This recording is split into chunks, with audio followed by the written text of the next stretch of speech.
The story begins on a very peaceful day, suddenly interrupted by an erupting volcano that shakes the entire forest, even startling a dinosaur whose drooling mouth makes it look rather ugly.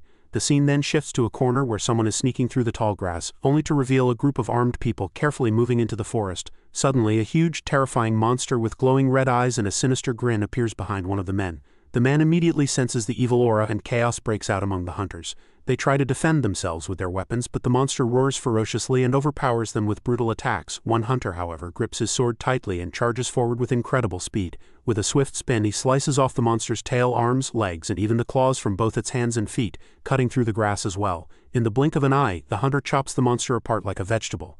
The creature's blood splattering behind him, a clear display of just how powerful and fearless this handsome warrior truly is. The scene changed to the fight of the handsome warrior, already broadcasting on a big digital screen to the world of Dispatch. A man stood watching, admiring the warrior with sparkling eyes. He was none other than our boy Chansu. But suddenly a hand grabbed his shoulder. It was his boss shouting at him for not working and for being useless while standing there wasting time. With the sudden interruption, he was scared to death and immediately apologized to the boss. But rather than accepting his apology, the old bald boss began taunting him, saying that this is why youngsters these days are a problem. Always lost in strange fantasies, he barked at him to hurry and clear out the vines, nagging the poor boy non-stop. Chansu moved quickly, his voice trembling with fear, answering yes to everything. He knew he was already leaving a bad impression on his very first day, and in his mind he kept thinking about how he couldn't afford to lose this job or get fired again, since earning money was too important. Meanwhile, the old man started to nag again, saying that back in his days, even without being told, they handled things right away. With a miserable look, the boy grabbed his trusty scythe and began cutting the vines. Using his speed, he cleared them in the blink of an eye. Meanwhile, the old bald man continued nagging once again, rambling about how back in his days things were handled better. But before he could vomit out more useless praise, his words were cut short. He was stunned by the boy's speed and scythe work. The vines were being cleared just like how your girlfriend cleared your bank account. The shocking sight silenced the old boss completely, leaving him speechless. The boy finished clearing every vine, collected them in bags, and stacked them into neat piles. In disbelief, the boss muttered, questioning how there might still be a young man like this nowadays.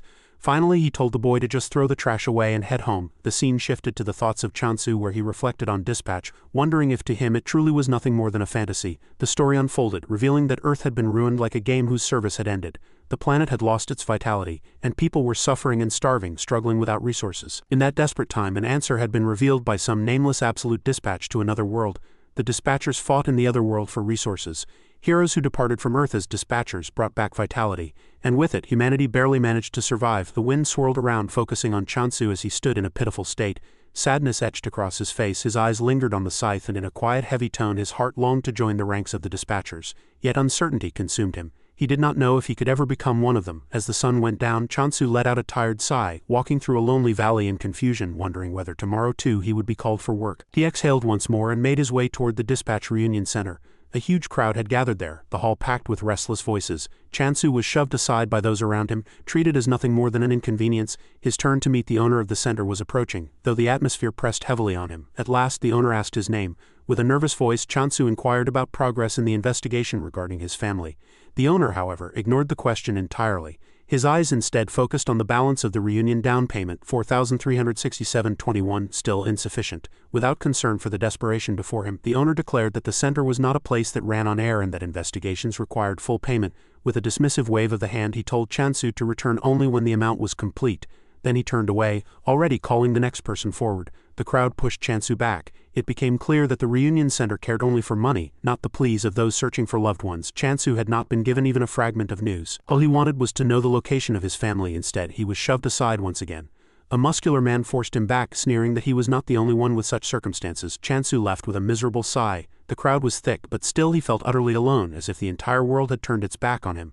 The world itself had descended into chaos where no kindness remained, only greed. People shoved and fought for their turns, quarreling over scraps, reflecting the grim state of humanity. When he reached home, Chansu quietly announced his return to no one, removed his shoes and dropped his bag on the floor. Cans rolled out and scattered across the room. One can spin along the floor, triggering a memory, a football from his childhood. The memory unfolded. His father, once a top-ranked returner, stood before him. Their family had been peaceful, happy. His father had laughed, asking if they should play another round of football. But as Earth's condition worsened, his father had been dispatched once again. Chansu remembered how his father had always walked behind him, guiding his steps. Then suddenly he was gone. In the end, he never returned. Another memory surfaced. His mother's face appeared, assuring him she would go find his father and return quickly. She promised it would only be for a few days, telling him to sleep alone for a while and wait quietly.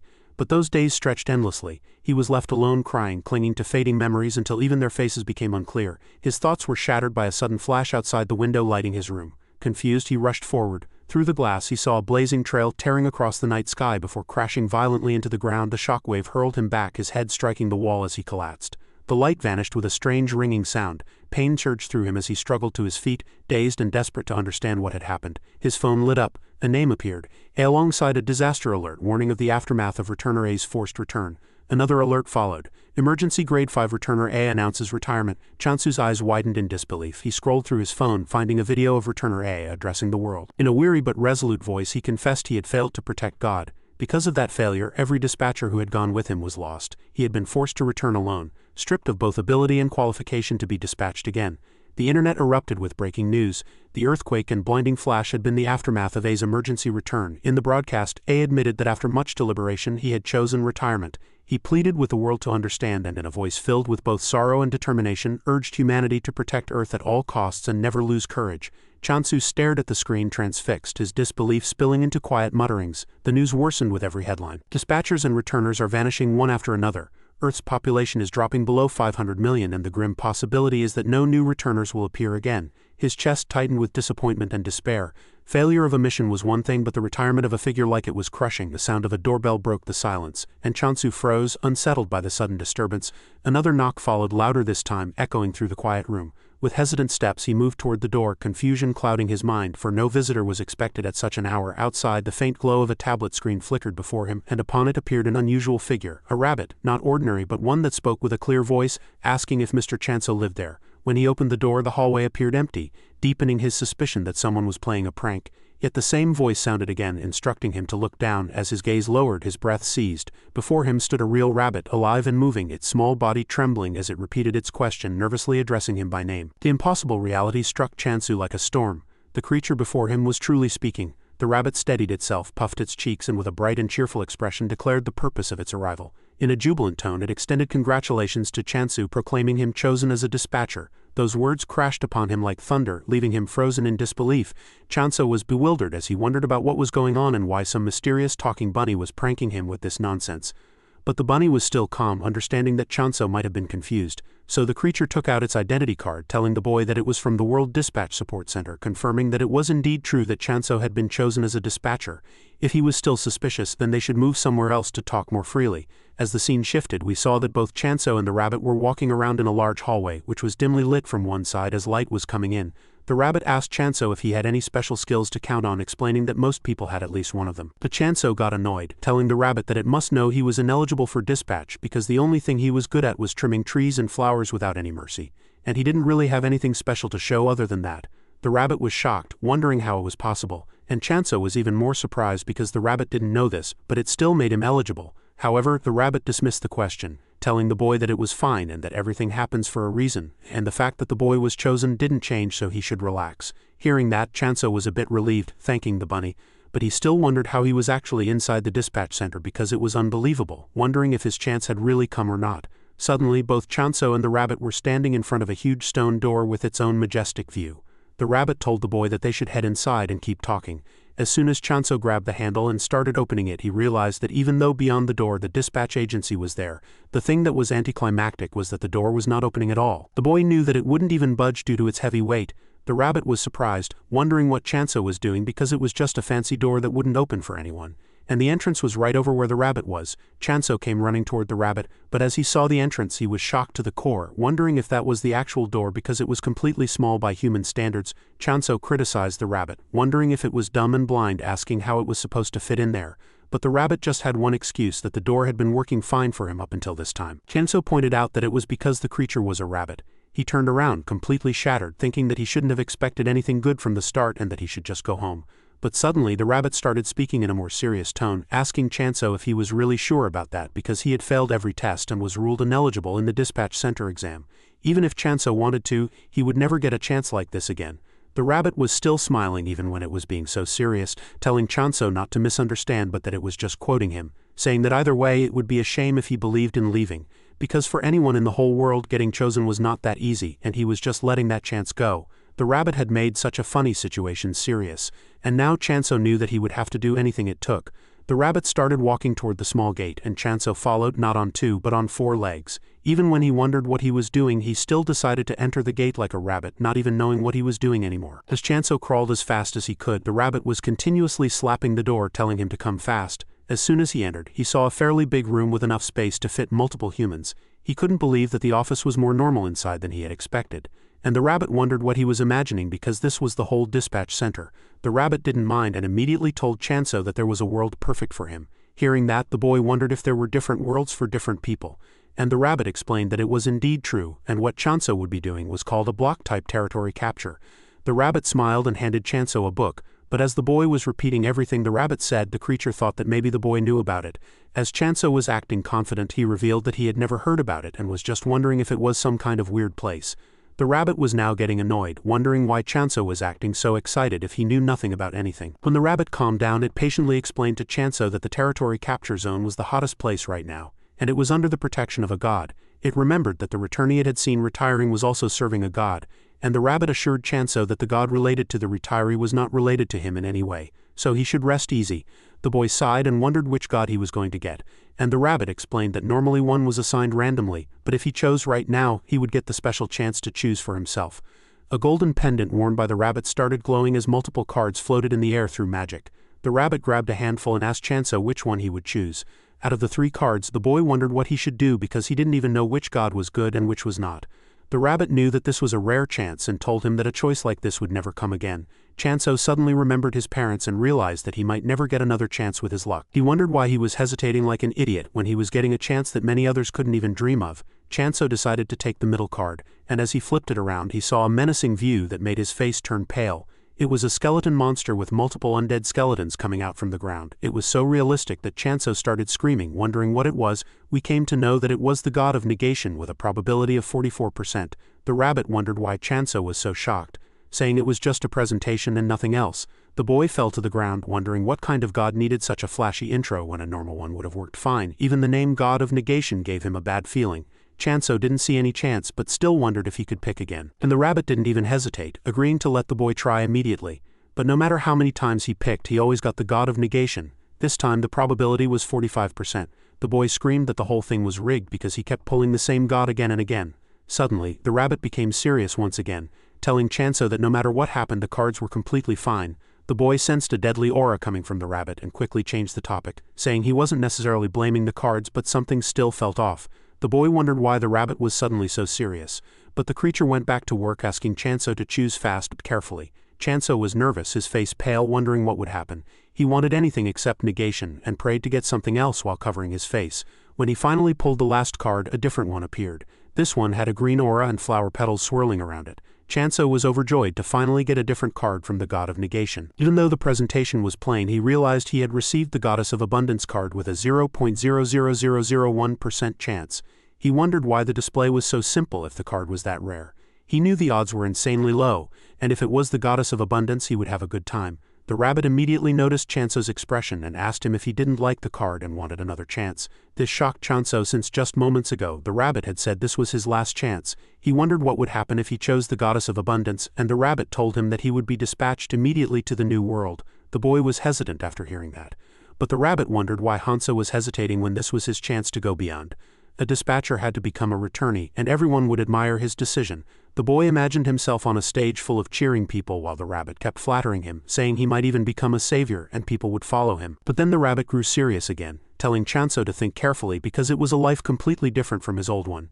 Chanso knew that if he stayed on Earth he would just keep running like always. He had to decide if he wanted to change his life or not. Finally, Chanso agreed. He was congratulated by the system, which told him that he now served the goddess of abundance. The image of the chosen god appeared. A beautiful woman with elegant yet slightly revealing attire. Everything looked magnificent. The system welcomed Chanso and the goddess spoke to him, calling him the prospective dispatcher.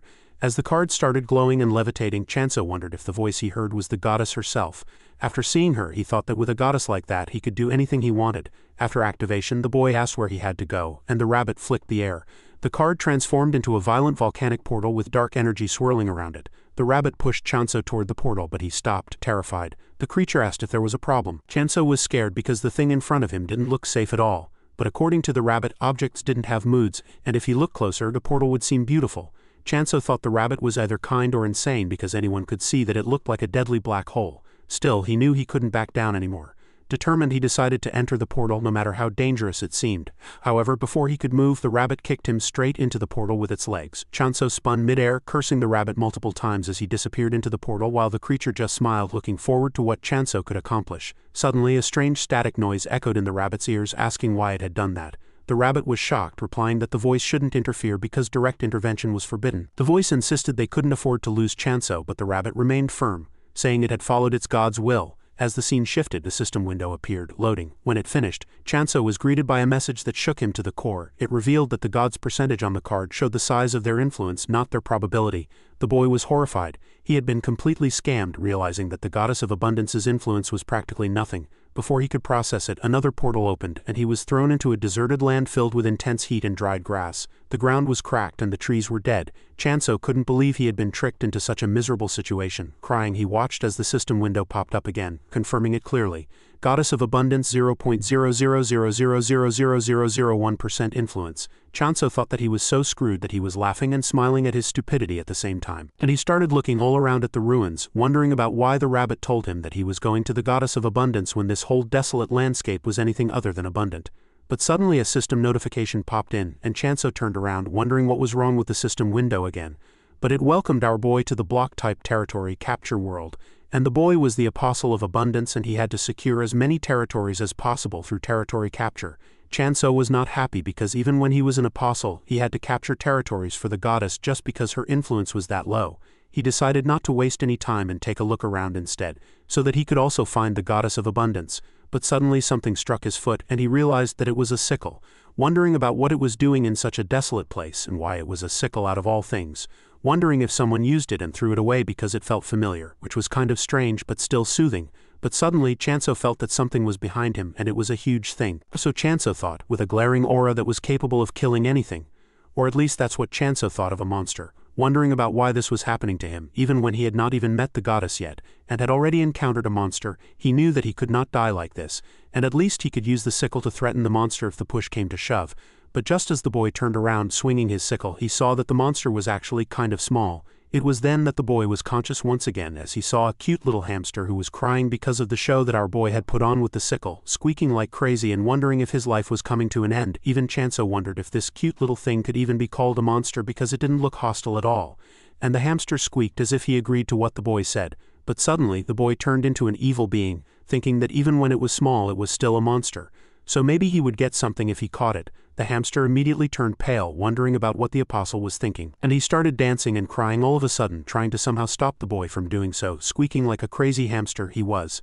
And as the creature was really cute looking, Chanso decided that he would not do something drastic because as long as this kind of monster did not swarm him in groups or do something hostile, it should be okay. The hamster finally stopped crying, knowing that he was not being slaughtered immediately. So he started jumping around and squeaking while Chanso wondered about where the creature was going. But in reality, we saw that the cute little hamster was actually squeaking and growling at the boy as if telling him that he should follow. Chanso realized what the creature was trying to say, and he started running towards where the hamster was going. But still, the cute creature was so much faster than our boy, leaping bounds even before Chanso could catch up. He knew that for such a tiny thing the hamster was super fast, and he wondered about where on earth the creature was going. Finally, after a lot of squeaking and running, the hamster stopped. And what Chanso saw was actually shocking to see in such a desolate place. He discovered water which was really pure, and he immediately filled it into the bottle that he brought.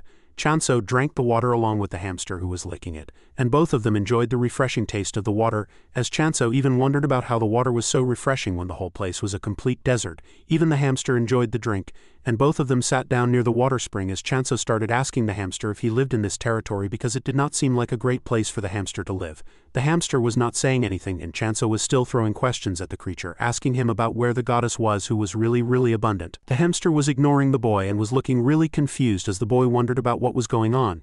He was licking all over his body as if cleaning something, and Chanso realized as expected that communication was impossible. But suddenly the hamster remembered and started squeaking as if telling Chanso that he would have to follow the creature once again. Both of them started running once again, but this time they took it slow. And even Chanso was curious about where the hamster was going to take him. As the scene shifted, we came to a giant tree that was almost dried up with dried leaves falling, but the tree was still standing, and Chanso wondered about how it was possible in such a deserted area. He realized that it was a really big tree, but since it was dried out it had no fruits or flowers. It looked just like the trees back on Earth. But as the boy approached the trunk of the tree to touch it, he felt like something was beneath his feet, and he wondered about what it was. The boy immediately removed his foot, and he saw a golden-looking ginseng which had the footprint of our boy on it. Chanso wondered about what a ginseng was doing there, and it was still quite healthy for such a dried-up place. Looking at that, the hamster started squeaking as his face turned pale. He wondered about what would happen, and the hamster immediately grabbed the ginseng, hugging it and crying like crazy, squeaking like it was the end of the world. Still, Chanso was not able to understand what was going on, thinking that maybe the ginseng was the hamster's pet. But suddenly the system notification popped up, telling the boy that he had finally discovered the god of this area. Chanso thought that maybe the system was acting up once again because he was sure that it was all nonsense, because if he discovered the goddess, then where on earth was the goddess, because all the giant things he saw were actually just the tree.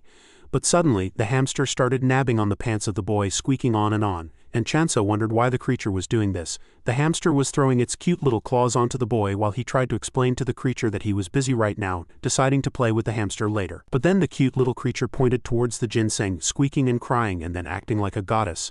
And then it was as if the hamster was splattered. With everything that the hamster did, Chanso immediately realized that the shriveled-up ginseng that he put his foot on was actually the goddess, and he was the one who damaged it completely. At first, Chanso did not believe it, telling the hamster that it was impossible because his goddess was supposed to be truly abundant, and there's no way that some dried-up ginseng was a goddess in any way.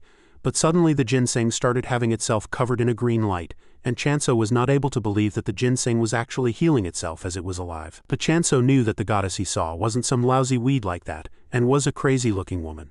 But then the hamster came in with a magnifying glass on which it was written in really small letters that the image he was seeing in the presentation might differ from the actual product. It was then that he saw that he had been scammed, while the hamster squeaked once again, knowing that whatever Chanso did was actually wrong. We see that the boy was now on his knees, realizing that he had finished the goddess even before he got the chance of becoming the apostle. He then came to realize that the territory capture and those percentages were foreshadowing how low-powered the goddess actually was. And now that he thought of it, he remembered the flashback when he drew the card of the god of negation. The numbers kept going up, and he thought that it was just an error, dismissing it. But now he knew that the number was going up because the influence was expanding again and again. Chanso started blaming the rabbit, thinking that there was no way that such a good card of a powerful god would keep appearing again and again, as it was really lowering the legitimacy of it. But just then, something else came into Chanso's mind as he wondered if the goddess had become like this because her influence had been shrinking again and again. Now that a lot of time had passed, Chanso wondered why the goddess was not waking up while the hamster was just squeaking and crying. Then Chanso realized that maybe he did land the finishing blow in just one footstep. So the boy grabbed the water bottle and opened the cap, deciding to give the ginseng some water first, thinking that she might be shriveled from thirst. The boy started dropping the water slowly but surely, and the ginseng started taking a normal shape rather than shriveling. The boy realized that it was working, so he poured all the water onto the ginseng, deciding to give her as much as she wanted. But the hamster's face turned pale as he saw what the apostle was doing.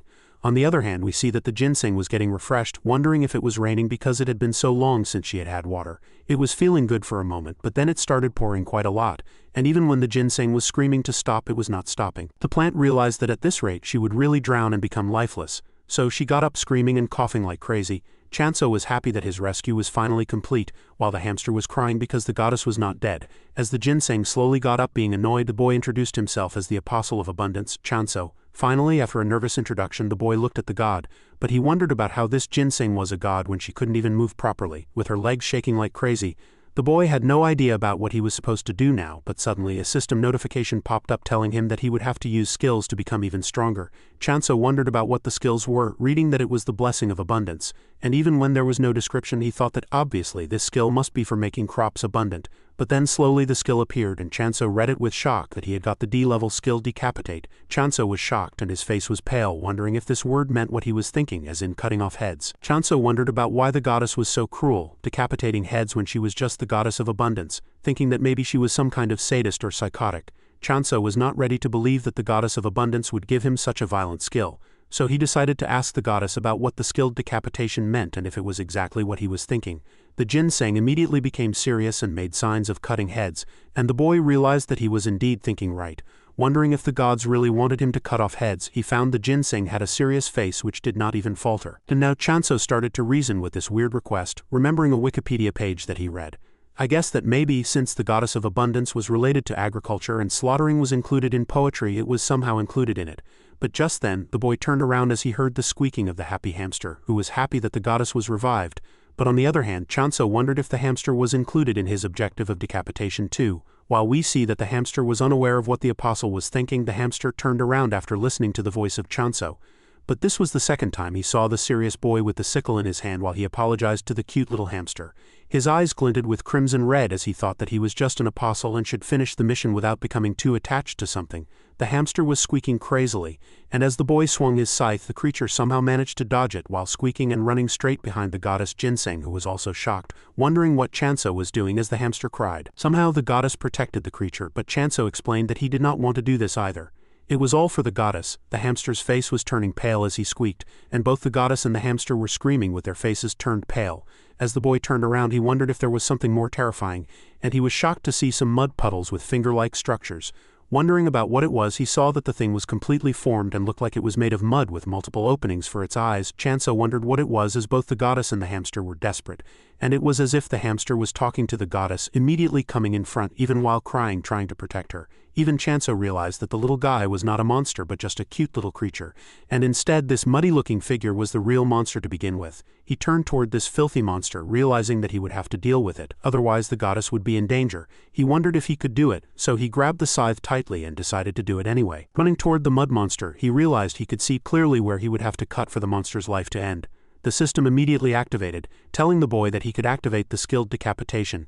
After identifying the line, the boy immediately did so, launching himself into the air and slashing the head of the mud monster with his sickle in one fell swoop without missing. For the boy, it was as if he was cutting thin weed, which shocked the hamster, turning him to stone. Even the goddess was unable to believe what she had just witnessed. The mud monster immediately turned into ashes and was obliterated out of existence while Chanso landed, wondering if the goddess and the hamster were all right. The hamster was crying while shivering, and Chanso could not believe that this little creature had been protecting the goddess in that brief moment without hesitation. Realizing it was his mistake, Chanso knelt and put his head onto the ground, confessing that it was a stupid mistake on his part and he should not have done it, wondering if the cute little hamster would forgive him. Even the hamster tried talking to the goddess, and both of them agreed while showing a cute little thumbs up to the boy.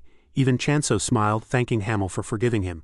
The hamster wondered whose handle it was, and Chanso just smiled, telling the cute little creature that he came up with this name because calling him a creature felt too unfamiliar when they were being so nice to each other. Chanso said they would need one if they were going to be together from now on, and the hamster liked it so much that he cried while squeaking. Both Handel and the goddess danced around while a system notification popped up and the boy turned around, wondering why the system kept appearing behind him rather than in front. The system told him that the head of the monster would automatically be teleported according to the skills effect, and a status bar showed that Chanso had slain an immortal demon out of an unidentified number. The boy realized that the monster's name was Immortal Demon and wondered why the name was so terrifying for its difficulty.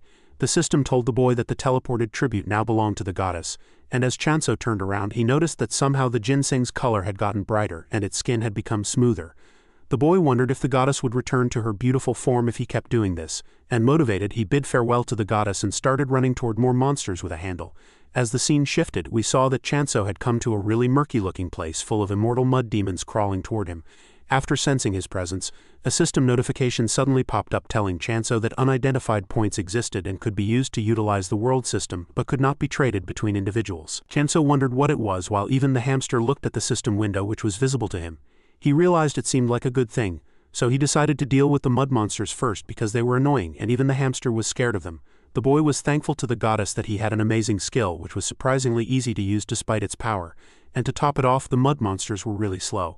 So Chanso immediately rushed at them using the decapitate asterisk skill to clear the heads of every mud monster he could find. The system notified the boy that he had acquired points by hunting monsters, and as he looked at this, Chanso nervously wondered what it was. Due to all the motion, the hamster was almost getting motion sickness, and when Chanso said he wanted to hunt 100 immortal demons, the hamster was even more shocked. Chanso had killed 4 of them and wanted to do more. After the hunt, as he returned to the tree once again, the hamster was full of pride, holding his head high and squeaking brightly, as if he was telling the goddess about what the boy did to those immortal demons. But Chanso told Hamel that maybe anyone watching the creature would think that he was the one who caught them all instead of anyone else. The hamster was annoyed by this remark and started scratching the boy's hair, which was really ticklish, making him laugh. As Chanso normalized, he wondered why the monster was called the Immortal Demon when it was way too easy to kill to be called immortal. But as Chanso was walking, he didn't think much about it, guessing that maybe he would find out more about these monsters if he kept hunting them. Meanwhile, the goddess was sitting near the tree, looking even shinier and glossier than before due to all the monsters hunted by Chanso. This much was expected from the boy, who knew that the goddess had become more bountiful, but the effect was far better than he thought. Maybe the goddess he saw in the picture would actually come true. The hamster knew something was not right with the apostle, but Chanso did not care, knowing that at this rate she might return to her original form soon, which was more important. Just then, the goddess started walking. Her legs were no longer wobbling, and Chanso guessed that she wanted to say something. The goddess came near the giant tree that was present there, standing and calling out to the apostle while signaling upward. Chanso realized that he should lift Lady Ginseng, and as soon as he did that, the goddess immediately touched the tree. When nothing happened, she wanted Chanso to also put his hands on the tree trunk. The boy was curious, wondering what would happen. But as soon as they placed their hands on the tree, a system notification asked Chanso if he wanted to use his skill Blessing of Abundance on the tree, since all blessings consume points. Chanso wondered what the Blessing of Abundance was, but then he decided to use it, shocking both the hamster and the goddess as a green aura surrounded his body from top to bottom. It was as if Chanso was surging with energy. He decided to use all the points he had earned from hunting the monsters, pouring them all into the tree and filling it with green natural energy. As Chanso was becoming imbalanced, he grabbed onto the goddess like crazy, almost choking her. After the blessing was finished, a twisted tree that had been standing all dried up was now full of greenery with fresh leaves and lush branches, along with a dense bark strong enough to hold for generations. The whole tree was filled with delicious-looking apples that were truly abundant, and the atmosphere suddenly changed as cherry blossoms began falling. Chanso wondered what he had done. He had just poured in some points he had gained, but this much abundance had immediately appeared. Even the goddess was shocked, and the hamster was also surprised, having never seen something like this before. The first thing the boy noticed was that the tree held many apples, which were a delicacy even on Earth. Chanso had never seen one back on Earth, wondering if apples were always such big and heavy fruits. The boy wanted to try one right away, but first he decided to offer the first harvest to the goddess of abundance instead. Lady Ginseng was happy as she grabbed the apple slowly, feeling it, but then she turned serious and tried to do something. Chanso didn't care, only hoping that the goddess would regain her former appearance soon, thinking that maybe her current form was also pretty in its own right. But slowly, Chanso noticed that the apple he gave to the goddess was shriveling up as she absorbed it. It was as if a demonic force had possessed the apple, making it look like something out of a Death Note world. After the absorption was complete, the goddess left the shriveled apple and burped before returning to normal once again. For Chanso, this was traumatizing, as he wondered how the goddess could absorb such a beautiful apple without mercy. Chanso immediately grabbed as many apples as he could, knowing he had better not get on her bad side. As they gathered apples, Chanso asked the hamster if maybe they should eat too after listening to the goddess. Meanwhile, as he tasted some apples, Chanso wondered why a god who granted such a terrifying skill like decapitation was the god of abundance. Realizing he couldn't let his guard down because the goddess was dangerous, even though he didn't want to lower his guard, he tasted the apple for the first time and decided it was delicious, sharing it with the cute hamster. The apple was so incredibly delicious that it didn't seem like an apple at all, even though Chanso had never tasted one on Earth. As both the hamster and the boy ate to their heart's content, the Ginseng watched them from behind the tree, nervous. We saw that even the goddess could speak her own language, wondering how Chanso had defeated monsters and grown a giant tree in just one day, something comparable to a miracle. The goddess wondered where a monster like Chanso had even come from. The scene shifts and we get another flashback where we come to know that the faction responsible for food supply was actually called Abundance, which was famous for its high-quality crops. This faction was far from weak, but once the Negation faction began absorbing other factions, Abundance had no choice but to flee to survive. The Abundance faction shut down its trade and started hunting monsters. But their forces were not built for battle since they were farmers instead, slowly losing their lives at the hands of the monsters. They couldn't win a single fight. As a last resort, the Abundance faction started altering their basic skill harvest and turned it into Decapitate. Even then, they couldn't save the Abundance faction from collapse because Negation was just that powerful. Decapitation wasn't even a real combat skill. It was meant for emergency use in cutting off monsters' heads. It was merely modified to bring back the heads of dead animals or monsters. In the present, the goddess Ginseng was horrified, thinking that even though Abundance and warriors didn't mix, Decapitation was the best they could manage. If someone were insanely strong, even Decapitation would work like a charm. And maybe that monstrously strong guy was actually Chanso. As our boy turned around with his Scythe, the goddess imagined him as a serial killer who only thought of killing. Looking at him, the lady was shocked. But on the other hand, Chancellor just wanted to ask for some more apples. The goddess couldn't disagree with anything the boy said, knowing that it was dangerous for her. She wondered how a kid like this had ended up in the Abundance Zone.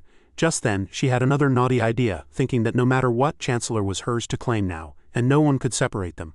But as the goddess was looking at our boy, Chanso wondered what the goddess was doing and if she needed any help. The goddess in her Ginseng form just hugged the boy's leg because that was all she could manage for now, deciding that she wouldn't hand Chanso over to anyone else no matter what. As she hugged him, Chanso thought that maybe the goddess was now going to absorb him instead, but that horror never came true. The scene shifts to evening. The boy was holding a basket full of apples as he came near the altar where the goddess was already asleep. He knew she must have been really tired after growing a single giant tree all by herself with his help due to her low influence. Even the hamster had a long day, so Chanso thought maybe he should sleep too. As they were playing together cutely, suddenly thunder struck a distant area. The boy wondered what it was, feeling afraid. As he turned around, he saw that the goddess was still asleep but wondered why there were thunder noises all over the place. After not finding any source for some time, Chanso thought maybe he had been eating nothing but apples and that the thunder was from his stomach instead, since apples alone wouldn't cut it. Suddenly, a system notification popped up telling Chanso that a delivery event was now in progress. Now that the boy remembered the guidebook, he realized that delivery made sense because there were so many people coming to different worlds from Earth. But Chanso still wondered how they'd know where to deliver the goods without an address. The hamster yawned, clearly tired, and the boy decided they should sleep and think about it. The next day, Chanso gathered multiple leaves and made a bed for the goddess and the cute hamster using fluffy-looking leaves. The scene shifts again to the next day, but this time to Earth. There was a huge building called the Shrine of Cycle. Inside the building, a woman walked fearlessly while multiple men were scared of her, wondering what was going on. Inside a cabin, another man was writing something in a notepad when the woman suddenly entered, making him blush and wonder what she was doing there instead of handling her delivery. The lady immediately asked her senior if he was messing with her. At first, the man didn't understand what she was talking about and tried to calm her down. But the lady projected a paper in her hand, telling him that she had already sworn, and now the paper didn't even make sense. We come to know that this lady was named Sujan, and she was screaming at her senior for sending her to an off-limit zone for a 3-day, 2-night business trip, even though the man knew Sujan wasn't getting paid for it. It was just a free shipping event and the customer only wanted apples. No money at all in exchange for more apples, which was a very strange request. Sujan wondered if the request was genuine and why her senior had given her this job if she hadn't done anything wrong. The man explained that Sujan had done quite the opposite. She was too passionate about work. He told her that while her dedication was admirable, overdoing it continuously would wear her body down. She should use this trip as an excuse to rest properly. The senior knew that if Sujan stayed in the office, she'd dive right back into work. So she should clear her head and enjoy the free trip. But Sujan wasn't buying his sweet talk, knowing full well that the manager was sending her because there was no one else available, disguising it as a holiday. The man didn't deny it but gave her a shoulder massage, telling her to go do the job because she might stumble upon a hidden realm. Sujan got more irritated, thinking there was no way she'd find a hidden realm, when even professionals couldn't. Hidden realms were sealed blocks with special effects and were extremely rare. But her senior didn't care, waving her off as she was sent on her trip, justifying that something good might come out of it. The lady agreed and disappeared from the scene. The scene then shifts to Sujan checking the list of orders, wondering why the order list was so wrong. Even though it was an off-limit zone, why did the person require so many items? She hoped it wouldn't turn out to be a wild goose chase or she wouldn't let it slide for wasting her time.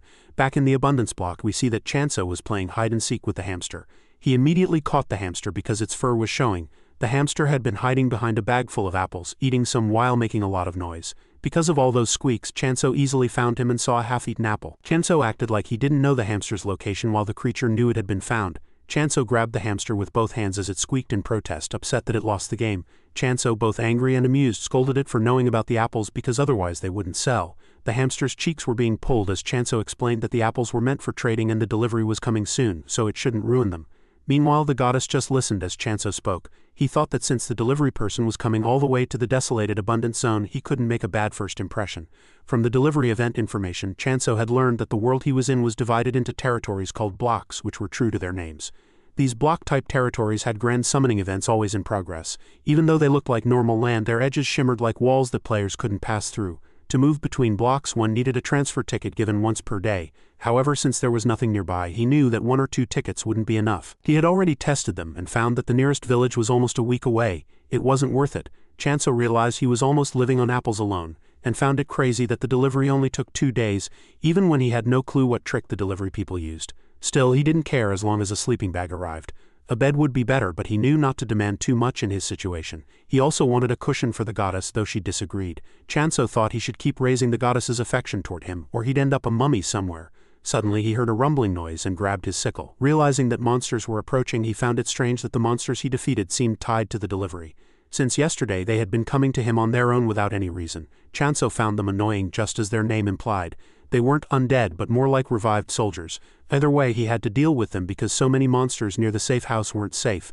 The boy jumped with his weapon in hand, immediately using decapitation and slashing the heads of every monster he saw. One was left in the rear, trying to cast magic spells but failed. The boy noticed it used solar energy and realized it was getting faster. He wondered if monsters could get stronger the same way skills did. Then he jumped toward the immortal mud demons, hacking and slashing through all of them as they advanced. He used decapitation again and again, cutting every head he could find. Even as more monsters appeared, their speed barely improved. Their viciousness remained, making him wonder why they were still so easy to kill. Meanwhile, all of this was being witnessed by none other than Sujan, who wondered who she was seeing. The lady wearing flying boots had entered the zone and thought both the boy and his hamster were monsters themselves, able to kill immortal demons so easily. She imagined them as vicious beings who enjoyed the killing. Sujin flew closer to make the delivery. Her small winged shoes kept her steady in the air. She watched with sharply focused eyes as Chanso and his hamster effortlessly took down the immortal demons. Both of them were grinning with a playful, almost mischievous look. She couldn't help but think how strange it was.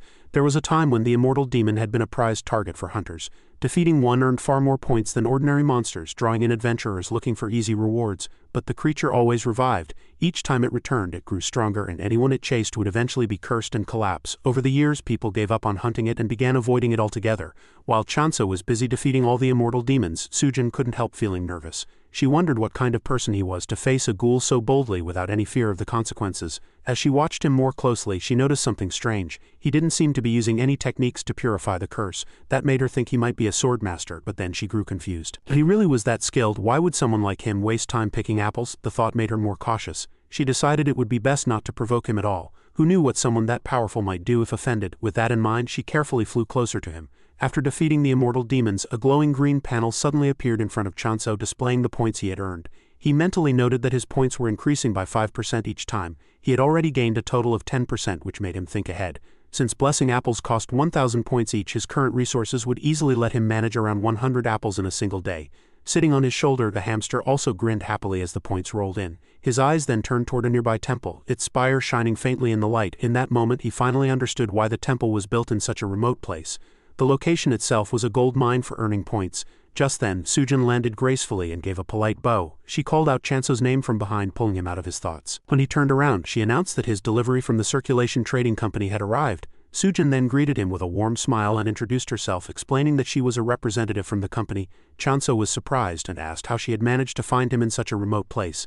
As they shook hands, Sujin thought to herself that he had stood out far too much to miss. She reminded herself to stay cautious. After all, anyone who could toy with an immortal demon so easily was not someone she could afford to lower her guard around. As Sujin was lost in thought, something suddenly caught her eye. The tiny hamster is sitting on Chanso's shoulder. It looked like a soft marshmallow-like creature with shiny round eyes standing proudly at his side. The sight made her cheeks flush, and before she knew it, she was blushing and even drooling a little. She couldn't help but imagine how nice it would feel to touch and squeeze the adorable creature. Noticing her intense stare, the hamster quickly panicked and tried to hide behind Chanso's neck. Chanso noticed Sujin's dazed expression and asked, concerned, if she was feeling unwell. She quickly snapped out of it and insisted she was fine. Still, as she clutched her chest, her mind couldn't help but wander back to the tiny hamster, wishing she could touch it. Chanso, meanwhile, insisted that it was time to head off, but Sujin couldn't resist sneaking glances at the little creature, still longing to pinch it. They walked toward the apple tree, though Sujin was still distracted by the hamster. Suddenly her attention shifted to the air thick with the sweet scent of ripe apples. Chanso smiled with satisfaction and remarked that the apples had grown beautifully. Sujin was impressed by the size and fragrance of the massive tree, silently wondering if it could really be an apple tree at all. Seeing her, Chanso offered her one to taste. She eagerly accepted the apple, holding it in her hands with surprise. Not only was the tree huge, but the apples themselves were enormous. She wondered if such a big fruit might be bland inside, thinking it might look impressive but taste ordinary. The moment she bit into it, juice burst from the apple and her expression instantly turned to astonishment. The flavor was far beyond what she expected, sweet yet perfectly balanced with a pleasant acidity. Impressed, she quickly devoured the apple, mentally calculating its value. Each one could easily sell for 50,000, maybe even a 100,000 gold. Before long they found themselves in the middle of a negotiation. Sujin explained the current selling price, repeating that each apple went for 2,000 gold. When Chanso confirmed this, she immediately declared the price absurdly low. Chanso misunderstood at first, thinking he might have pushed the price too high, and noted that some shops did sell apples cheaper. He asked how much she thought they should charge. Sujin held up 2 fingers, looking at her gesture. Chanso muttered that 200 seemed a little low. Sujin quickly interrupted, insisting that each apple should go for at least 20,000 gold. Hearing that, both Chanso and the hamster nearly freaked out, shouting 20,000 gold. Sujin continued, explaining that if they supplied more to upscale department stores, the price could even exceed 30,000 gold per apple. Sujin stayed quiet, carefully weighing her options. She knew she could downplay the apple's value to make a quick profit, but she also realized the risk of deceiving someone who might become an important business partner. As she considered her choices, she reminded herself that she only had one life, and her mind couldn't help but replay the image of Chanso effortlessly battling the immortal demons. Sujin explained that these weren't just ordinary apples. They were the most delicious fruits she had ever tasted in her life. She believed they were even more valuable than any specialty product she had encountered. Reaching into her bag, she pulled out a formal glowing contract and set the price at 20,000 gold per apple. Handing it to him, she asked him to sign. Chanso took the pen, studied the contract and smiled. He made a few adjustments, and when Sujin saw the changes, she was surprised. Her share had increased. Chanso explained that he wanted to maintain a long-term partnership with her and genuinely appreciated her honesty about Apple's true value. Both of them shook hands, sealing the agreement. Sujin handed over the goods Chanso had ordered: seeds, food, cooking utensils, and as a special gift from circulation trading, 2 desert demon fangs. She also pulled 2 eggs from her bag. Playfully she suggested that Chanso could take the hamster as his familiar, thinking he might not need it. While secretly admiring how cute the little creature was, Chanso looked confused, explaining that he didn't have a familiar. Sujin noted that the hamster seemed too friendly to be just a monster and apologized if she had misunderstood. Chanso clarified that the hamster was not a familiar and asked her to explain further. Sujin proceeded to explain that the strength of a familiar depends on how many points are infused into its egg with blessings. She warned that overdoing it could break the egg and that once it starts trembling intensely it's best to stop. Chanso considered her advice, acknowledging that he would have to get a feel for it himself through practice. As they discussed schedules, Chanso mentioned that he was currently harvesting around 50 apples a day and planned to expand his crops even further in the future. Sujin was surprised by the volume and decided they would adjust the supply cycle to match. She even planned for a dedicated warehouse to handle the stock. After ironing out all the details, their first transaction was completed. After the meeting with Sujin, Chanso went to check on the queen, still in the form of a radish whom he had hidden before the hunt. He noted that she must have had a hard time staying hidden all this time. He also reflected on Sujin, thinking that she seemed kind and competent, but reminded himself that it was always safer to remain cautious. His attention returned to the contract and the amount of gold he had earned. Selling just a few apples had made him wealthier than he had ever imagined. Silently, he gave thanks to the goddess for this unexpected blessing. Meanwhile, the queen noticed the familiar eggs and clung to them, intrigued. Chanso, however, knew that to strengthen the eggs he would need more points, which meant finding more regular customers. He reflected that the only monster he had fought so far was the immortal demon, yet things were going far better than he had expected. Thinking back on everything that had happened since he arrived, he felt no fear. On the contrary, he was genuinely excited for what lay ahead. The scene shifted to the office of the Circulation Trading Company, where Sujin sat with her boss. One of the apples she had brought was spread out in slices on the table. They discussed Chanso, speculating whether he might be an apostle, a follower, or someone involved in alchemy. Sujin clarified that he was Korean and that his influence seemed tied to war or violence, or perhaps he was unaffiliated. Her boss nodded, pointing out that all apostles were Korean, so it wasn't unusual. He remarked that someone like Chanso, who could raise creatures in a combat faction, made sense. Sujin, trembling, added that with nothing but a rusty sickle he had cut down hundreds of immortal demons, always aiming for their heads. Her boss, eating the apple slices one by one, suggested that Chanso might be training with handicaps to become a swordmaster and advised her to focus on concealing him rather than guarding him. Sujin agreed, but as her boss reached for the last slice of apple she grabbed his hand, interrupting him mid-discussion about selling apples to department stores. They ended up playfully fighting over the final piece.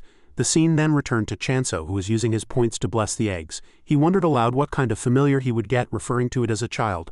As the egg began to glow intensely, cracks spread across its surface, drawing both their attention. Chanso speculated whether the creature inside would be cute or hardworking. Leaning closer, they watched as the shell split with a sharp crack and a beam of light burst forth from within. It was an SSS rank familiar, Patient. From the broken shell, a chick emerged. It was unusually large for its kind, fluffy and bright-eyed, but still clearly just a chick. Chanso stared at it in disbelief. He couldn't help but replay the fact that he had spent 120,000 points on this egg. For that price he had expected something majestic. A divine beast, a fierce guardian, maybe even a legendary creature. Instead, he was staring at what looked like a regular baby chicken. Meanwhile, the chick wandered around and began bowing toward the goddess, completely unaware of his disappointment. Disappointment washed over him. He had hoped for a reliable companion who could support him in his plans. Instead, all he saw was potential poultry.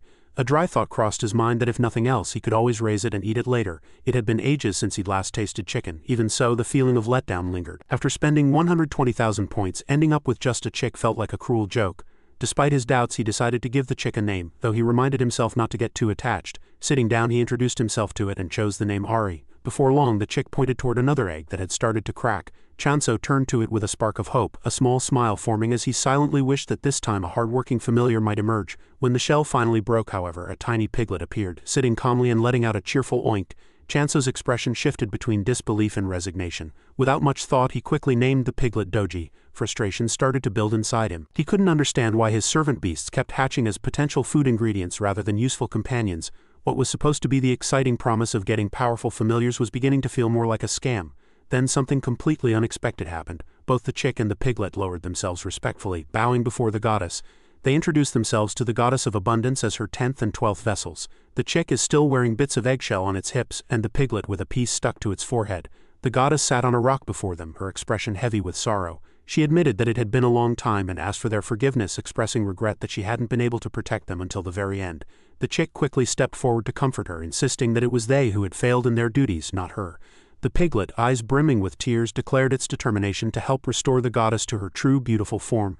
The goddess expressed her gratitude but immediately issued a warning. She explained that they needed to be careful around her apostle Ochanso. He did not yet know their identities as her vassals, and if he deemed them useless he might sell them or even eat them. Hearing this, both the chick and the piglet shuddered, imagining Chanso with a menacing look pondering what to do with him. The goddess then advised them to behave and look presentable for him until he learned how to communicate with them. The piglet trembled nervously, wondering if the goddess's warning could really be true. The chick, however, stayed more optimistic, sighing as it reasoned that their apostle seemed fairly clueless. Together, they decided to keep a close eye on him for the time being. The next morning began like any other on the farm. Chanso stretched and got ready for his routine, greeting the immortal demons as he went. One by one he sliced their heads, playfully wishing them good morning and calling them his dear customers. As he continued his work, the sharp slicing sounds cut through the air, unexpectedly waking the chick and the piglet. The sleepy chick asked what all the noise was so early in the morning, while the piglet, still half asleep, mimicked the sound. As they opened their eyes, both of them freaked out when they realized that the terrifying noise wasn't some monster or disaster. It was just Chanso slicing the immortal demon heads. When Ari realized that the skill Chanso had used was called decapitation, her feathers practically stood on end. Doji swallowed hard, his eyes watery and full of fear. As Chanso sliced off the head of one of the demons, it landed near them. Seeing it, both of them started trembling. Ari recalled how Chanso had looked at them the day before, almost as if he were licking his lips, and shared her thoughts with Doji. Doji hesitated, unsure if he believed it. But Ari was convinced. She imagined Chanso laughing, drooling, and thinking about eating chicken for the first time in a long while. The thought made her panic even more, thinking he really might eat them. Later, after a successful hunt against the immortal demons, confirmed by a green panel, Chanso settled back into his daily routine. Suddenly, he noticed Ari and Doji beneath him and asked when they had arrived. The vessels greeted their apostle with exaggerated enthusiasm, showering him with praise and greetings in their own language even though he couldn't understand them. Ari stood on Doji's back holding a towel for him.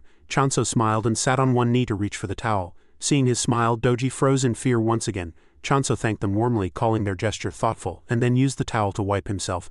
The scene shifted to Chanso handing out food generously. The piglet accepted it eagerly, unable to hide its excitement.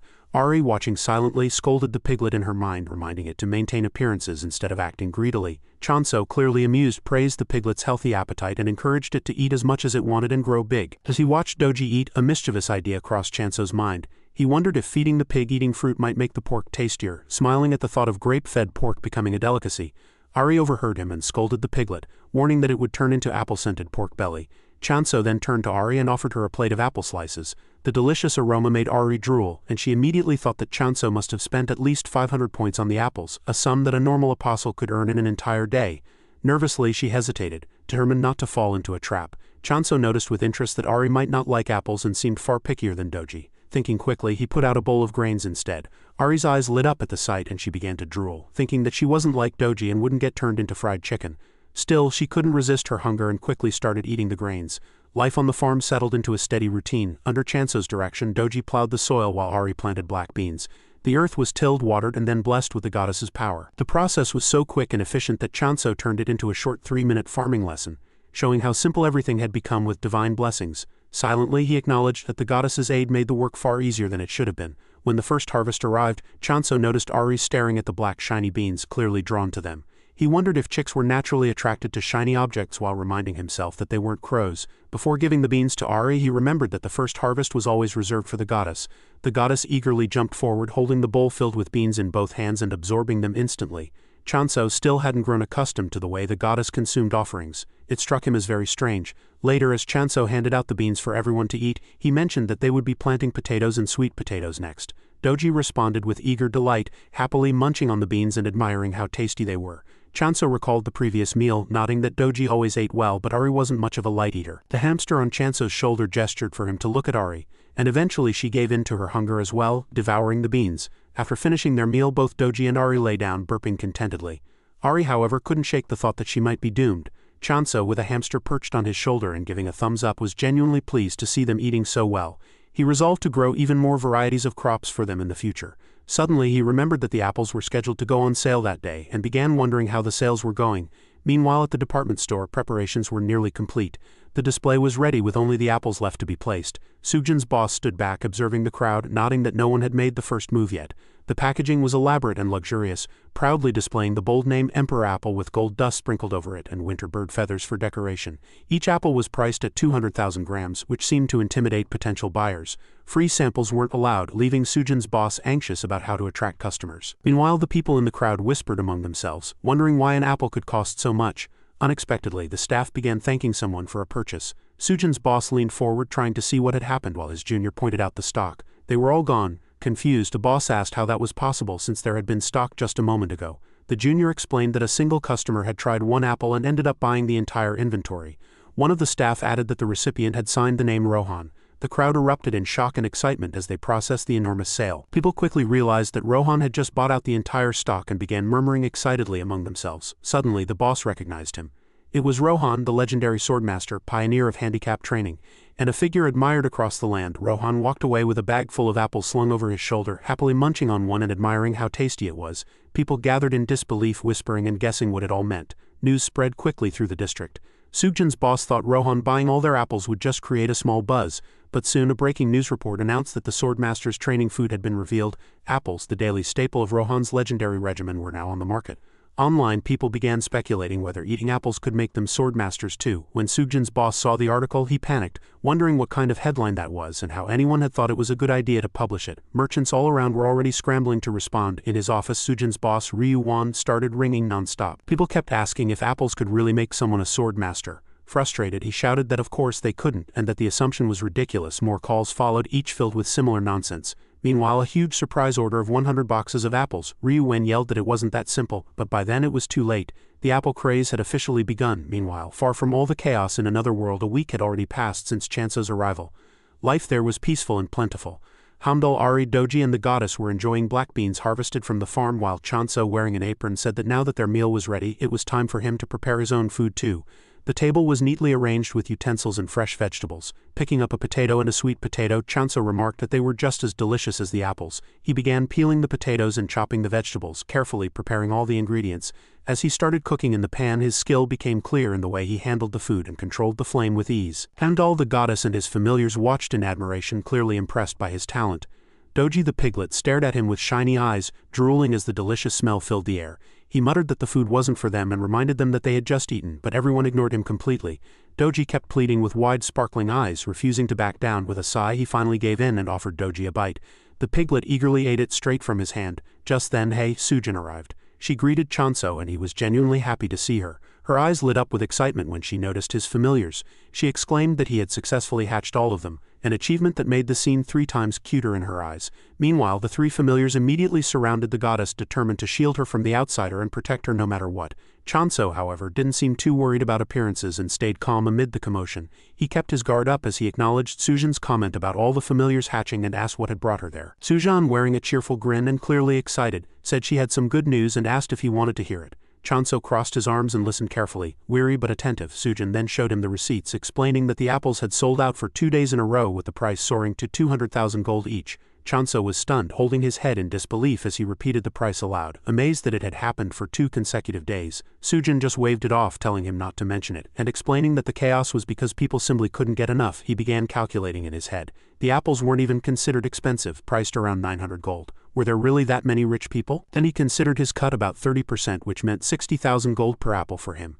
If he sold 50 a day, that would be around 3 million gold daily, translating to an annual revenue of roughly 1 billion gold. His imagination ran wild. He pictured himself wearing a gold chain, throwing money around and laughing with Hamdal on his shoulder, his familiar piglet chewing on cash, and even the goddess adorned in jewelry. The thought made his face flush and his mouth water. He even imagined that if his plan worked, it might help him uncover clues about his parents. Clenching his fist at the thought of his past self, he refocused. Turning to Sujin, he said that department store fees were quite expensive, but since she had provided him with a hot product, he would negotiate as much as possible to lower them.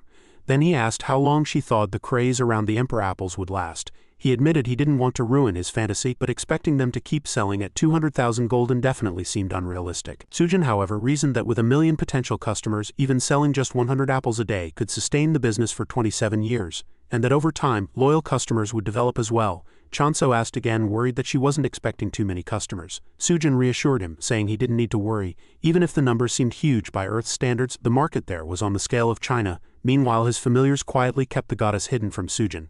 Then, Sujin, holding one of Chanso's hands, suggested that he consider increasing apple production. Chanso proposed trying other crops first, claiming they were just as delicious as the apples. Sujin was shocked. Something could really be as delicious as the apples. In her surprise, she gripped his hand too tightly, cutting off circulation. That very evening, Chanso hosted a tasting session. He apologized for the wait and presented simple yet nostalgic dishes, starting with boiled potatoes. Sujin tasted them, blushing with sparkling eyes, and commented on their sweetness, the fantastic sweet and salty combination from the sprinkled salt, the nutty fragrance of the skin, and the perfectly fluffy texture. Chanso was thrilled by her reaction. He then brought out pancakes, fries, and roasted sweet potatoes, all of which he had prepared himself. The reaction was overwhelming. Sujin praised the dishes, saying they tasted good enough to be served in high-end restaurants and that the potato fries could even be considered a main dish rather than just a side dish. Chanso smiled, glad that they suited her taste, and announced that the final dish was roasted sweet potato, the one Doji went crazy for. Amid the laughter, the familiars went wild over the roasted sweet potatoes. Doji rolled around and squealed with pure joy, his excited oink oink echoing as he demanded a share. Ari meanwhile looked thin and sulky. Chanso glanced at her and asked why she looked so skinny, revealing the culprit, saying Doji had stolen her portion. Meanwhile, Hamdal spotted the sweet potato in Sujin's hand and jumped up to lick it. Sujin blushed, thinking how cute and fluffy he was. Eventually, the conversation shifted back to business. Chanso considered selling these crops alongside the apples. But Sujin thanked him for the meal and reminded him that apple production had to take priority to meet the soaring demand. Chanso, worried, said it would be difficult without gaining more points. Thinking he couldn't spend all his resources on growing crops, Sujin reassured him, expressing appreciation for his effort and asking him to focus on the apples instead of other crops. She explained that as he knew all the apostles were Korean, and the world's culture was heavily influenced by that, they were truly surprised by such delicious food, and even if other crops were in demand, they wouldn't fetch high prices or be as profitable as the apples. She emphasized that the demand for apples would continue to grow while the gently squashed Hamdal between her hands stood there as she begged him to consider her position. Sujin bowed to him, thinking about how, despite the high department store commissions and all the effort he had put into harvesting, he had even treated her to a meal. She worried about pushing him too hard. Then Chanso said that he could manage 100 apples a day. Surprised, Sujin asked if he was serious. That was when a deal was struck. Chanso would supply 100 apples per day. He thought there was no need to cling to the high road, but it was still worth trying. Still holding Hamdal in her hand, Sujin thanked him sincerely. The next morning, Chanso looked out over his farm with quiet satisfaction, followed closely by Ari and Doji. As they walked, Doji wondered aloud if it was right to keep following him all the time, especially since they couldn't really do anything. Ari scolded him, telling him to stop talking nonsense, and added that if they didn't watch over Chanso, who would? She insisted they couldn't let the dim-witted hamster handle it alone. His familiars trailed behind him in a noisy procession, still bickering. Chanso wondered why they kept following him everywhere and whether they could actually be combat types. Looking at them, he thought there was no way familiars were just freeloaders who only ate. Then, without warning, a guttural roar shattered the peaceful morning. An immortal demon lunged after Ari and Doji. Chanso patted his head in frustration, muttering that he hated himself for expecting anything and that it was lucky the immortal demon was too slow. As the demon nearly reached Doji, the piglet panicked and cried. Chano shouted, asking what it was doing and telling it to move. Even knowing he was too far to save Doji directly, he grabbed his weapon and swung. The next moment, as Ari opened her eyes through tears and fear, she realized Chano's attack had struck. Doji, though terrified, was still alive, trembling but unharmed. A sudden realization struck Chanso that his skill range had increased. He knew for certain that his sickle shouldn't have reached the demon from that distance. As the other demons drew closer, he began to wonder if his skill had been upgraded. He narrowed his eyes and adjusted his stance. Taking a deep breath, he activated decapitation. The blade sliced through the air faster than ever, effortlessly defeating multiple demons at once. As he analyzed the angle, positioning, and speed of his scythe, a green panel appeared before him, indicating that mass decapitation had been activated and that the range of decapitation had expanded. Thinking about the name mass decapitation, Chanso wondered what kind of name it was, then smiled, nodding that the range had widened. Turning to face the demons approaching from behind, he realized he could now attract more regular monsters. In a single sweeping motion, 4 or 5 monsters dropped at once. He continued swinging, defeating tens of demons in moments. Watching him, Ari and Doji clung to each other in fear and ran to the goddess, shouting that something terrible had happened. The goddess asked them what was wrong and why they were rushing back so frantically. Ari reported that the apostle had begun cutting off 4 to 5 heads at once. She added that while it was certainly impressive that he was growing stronger, perhaps it would have been wiser to prioritize his communication skills. The news left the goddess startled and uneasy. She told Ari to calm down, reminding her that she had never granted him such a skill. Still frightened, Ari admitted that she couldn't even eat properly. Doji, in contrast, explained calmly that the skill was called mass decapitation, and asked if it had been granted by the goddess. Hearing the name, even the goddess felt a shiver of fear. The goddess was nervous as she told Doji and Ari that she had never heard or seen such a skill. The goddess wondered if Chainsaw was really a human or maybe a god of death from hell or something. But just then her brain jolted and she kind of guessed what might have happened. Hearing that, Doji straight up claimed that it was the goddess who had granted this skill to Chanso. Hearing that, Ari kicked the pig away, calling him an idiot and telling him to stay still and just listen. After that, we see that the pig was down and Ari told the goddess to continue. It was explained that the apostle's skill was growing because decapitation was a skill made by modifying the harvest skill. It was already known that the harvest skill grew with the user and area harvest became possible, resulting in multiple crops being cut, which meant that similarly, maybe the decapitation skill had also evolved into a mass decapitation skill. Hearing that, both Ari and Doji were horrified because it was only possible for first-year apostles, and even then, they couldn't do it. But Chanso was able to do it in just a few days, and that's why the goddess knew that Chanso was a scary child, but still he was also a grateful one. Hearing that, everyone was captivated by the goddess's grace. She explained with a smile that even though Chanso seemed scary because of his monster-like growth rate thanks to him, they were able to talk like this and everyone was reborn and revitalized. The goddess promised Ari that as soon as the apostle returned, she would grant him the communication skill so that the chick would not worry too much. Even Ari apologized to the goddess for showing an ugly side to her. But just then the goddess noticed that Chanso was coming back, waving his hands. The goddess was happy but didn't know what she should say first, though she wanted to have a conversation with her apostles soon. She wondered if she should first introduce the familiars as her divine beasts. Suddenly, as all three of them grabbed our boy, he got a notification that the god of abundance was granting Chanso a new skill. She knew that limiting the apostles' path was against the world's rules. They had to decide for themselves, so the goddess gave him two options for choosing a skill: promise of abundance and communication. Thinking that of course if Chanso was her apostle, he would choose communication, she would tell him to stay away from fights since they were dangerous. First of all, she would thank him for choosing her when she had such low influence. We see that the boy chose the skill, and as the selection ended based on his choice, he acquired the promise of abundance. Hearing that, the goddess was still smiling, not able to process it, and then her face turned pale. We come to a flashback once again at the start of the incident. We see that Chanso was thinking about what to choose. He had no idea what the promise of abundance did, but the communication skill would let him talk to animals and plants. But then he thought that if he chose that, Ari would surely feel betrayed and ask him in agony how he could break the chick's trust. For Doji it was the same. The pig would promise revenge along with the giant tree which was nagging Chanso. The tree had been bearing apples over 100 times a day, and now his shoulders were really falling off. The boy was terrified, thinking that this would not do by just imagining it. And since there was also a saying that ignorance is bliss, he decided to never choose communication at all. While the goddess was looking at her apostle with glinting eyes, he chose the promise of abundance. And now all three creatures were crying, knowing that they would never communicate again. While Chanso wondered why everyone suddenly became gloomy, he decided to focus on the skill for now. Now he had decapitation along with the promise of abundance. As there was no explanation, Chanso knew that the system was flawed and started thinking about what a promise with the goddess of abundance could be. He immediately took a giant apple and promised that he would offer the apples to the goddess. Then as Chanso gave it to the goddess, she immediately backed away, turning around and making a pouty face. But as the boy sulked, we see that he got some more seeds for the apples, as the system told him that points used according to the skill would be summed up and returned. Chanso came to know that he just had to keep his promise, and even when the goddess did not eat it, he would still get the points back because his end of the promise was complete. It felt like quests that were given to him. He even made a promise that he would pinch Hamdal's cheek, and as it happened, the points went in once again. As the hamster was punching the boy's face, Chanso wondered if he should try one more time. Chanso promised that he would make Doji's belly. And hearing that, Ari was shocked, wondering what was going to happen to his friend. But then Chanso completed his sentence that he would make it full, and he started giving apples to the pig, who was eating all of them with a nice grin. But as the points were not coming back, Chanso wondered if it was a bug and the system was not recording them. Then he realized that the little pig's belly was not full yet, even when the boy had given him over 10 apples to eat. The feeding was getting more expensive than the return, and our boy thought that he should stop even if the principal was a bit wasted. But suddenly someone came running toward Chanso, and we saw that it was none other than Sujin herself, panting after running so much. Chanso wondered why the lady was back in just one day and if something was wrong. Sujin told Chanso that there was no time for questions and that he needed to quickly conquer and defend the block. Chanso was a bit skeptical, wondering if someone was going to attack, and Sujin agreed, telling him that they might because the Emperor Apple's popularity had soared so much that they had limited purchases to one per person. But still, 5,000 people had already made reservations. Chanso's eyes bulged out as he heard this number, along with Hamdal, who couldn't believe it. Sujin explained that people didn't care when they received it. They wanted the departmental store to send them as soon as they came in. Because of that, there might be raiders targeting the apples and the block swarming toward Chanso's place. Since the area was an outside territory, there was no way to prevent crime there. It would have been different if there had been proper backing, but things were not so simple. Hearing that, Chanso turned around, realizing that his only backup was the goddess of abundance, and if he lost, he would lose not only the goddess but the whole abundance itself. Sujin suggested that Chanso at least needed to conquer the blocks and install gates.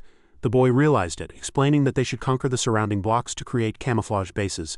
That way, the distance to Sujin would also get closer, so she could protect them too. Even the girl realized that it was a good idea, knowing that if they conquered blocks and made gates, then movement ticket restrictions would also disappear. But Chanso still wondered why there were so many reservations piling up. This was not a normal situation at all. Sugjan was surprised that Chanso didn't know, and she explained that the whole block was in chaos because of the Emperor Apple's effects. Chanso wondered what the effects were, and the lady explained that there were rumors that eating Emperor Apples made skill proficiency increase faster, cured diseases, prevented illness, cleared skin, eliminated fatigue, whitened teeth, helped lose weight, and improved memory. That was the rumor. Chanso was screaming inside and outside, wondering if Sujin was kidding, because if that were true they should just call the apple a mythical fruit named Panacea. Even Sujin pouted in disappointment, knowing that it was confirmed to be untrue. Even though she had some hope, it was still disappointing. But on the other hand, the boy wondered how this could even be possible. He decided to quickly conquer the blocks first and think later.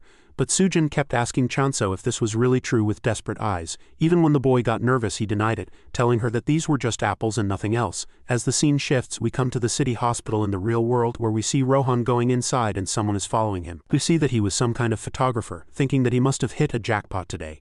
Inside the room a really handsome man was lying down with a tablet. His name was Hong, a grand alchemist. Wondering how much longer Rohan was going to take, Rohan immediately put the hospital gift on the side table and said nothing.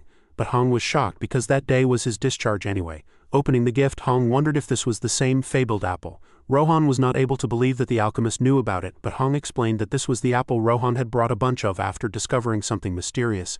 Hearing that, Rohan realized the rumor had already spread everywhere. He straight up denied everything, telling Hong that it was all nonsense. The alchemist knew that his friend would say that, but as the man took one bite of the apple, he immediately felt the heavenly aroma of the fruit, telling Rohan that it was crazy. It felt like every taste and nutrition was packed to the limit inside the apple. Hong wondered if the other apples were this delicious too and what the taste variations were. But we see that Rohan was eating the apples, and with a full mouth he wondered if he was some god of cooking that he was being asked such questions. Hong realized that even with Rohan's senses it was hard to know how people could have grown this. Even using special fertilizer it wasn't possible to enhance both the taste and aroma of all the apples. As the boy noticed Rohan eating all the apples one by one, he screamed at his friend, asking why he was eating the apples from the gift and why he had brought them if he wanted to eat them himself. But Rohan calmly answered that if Hong wanted the apples so badly, then he should eat quickly. Hong was now really annoyed, telling Rohan that he did not lack time or money and that he would buy it with his own money instead. But when he called the representative he was told that reservations were currently backed up. Even when Hong was ready to pay double or triple the price trying to convince the representative, he was denied and the call was cut. Meanwhile Rohan just made a smug face, knowing what had happened. He told Hong that he also had both money and time, and most importantly he knew the place. Hong saw that Rohan had completely eaten the apples and threw a pillow toward him, wondering if he was even a true friend for doing this, while Rohan just told him that it was his fault for not eating fast enough. Meanwhile the photographer clicked a picture and circulated it. The next day, the rumor spread that the Grand Alchemist Hong was discharged immediately after eating the Emperor's apple. It became the headline. The Emperor apple even cured the alchemist's side effects. Truly a panacea. Meanwhile, we see that the owner of the departmental store was reading the newspaper. Knowing that as he was already busy to death because of the false rumors, another one had now appeared in front of them. He wondered if someone was playing a prank on them because these rumors were adding fuel to the fire, making the Emperor apple the panacea when it was not. As the scene shifts, we come inside the abundance domain, where Chanso told the goddess that since he needed to go and claim the surrounding blocks he was leaving tonight. Hearing that, the goddess immediately threw the potato she was holding. As the boy was telling Doji and Ari to protect the goddess, she turned pale, thinking that Chanso was leaving just because of a new skill that wasn't even a combat skill. The goddess knew she had to do something, so she started slamming her boy's shoes, trying to tell him not to go because it was dangerous. But on the other hand, Chanso wondered why the goddess was acting like that. Suddenly, something struck his mind as he wondered if it was finally time for something. The hamster was looking at the boiled potato while Chanso realized that the potatoes and apples were all just carbs and the seeds were actually plant-based proteins. Now it was time for some real protein because what he had wasn't enough. Chanso looked at Ari and Doji, thinking he never had the nerve to eat meat in front of these cute creatures, but he had some beef which was pretty fine as a source of protein. Chanso smiled, turning towards the storage room, telling Ari and Doji that they would have to understand because the goddess wanted it. He went to the storage racks and started searching. Finally, his whole face started glittering as he found the premium beef he had ordered before.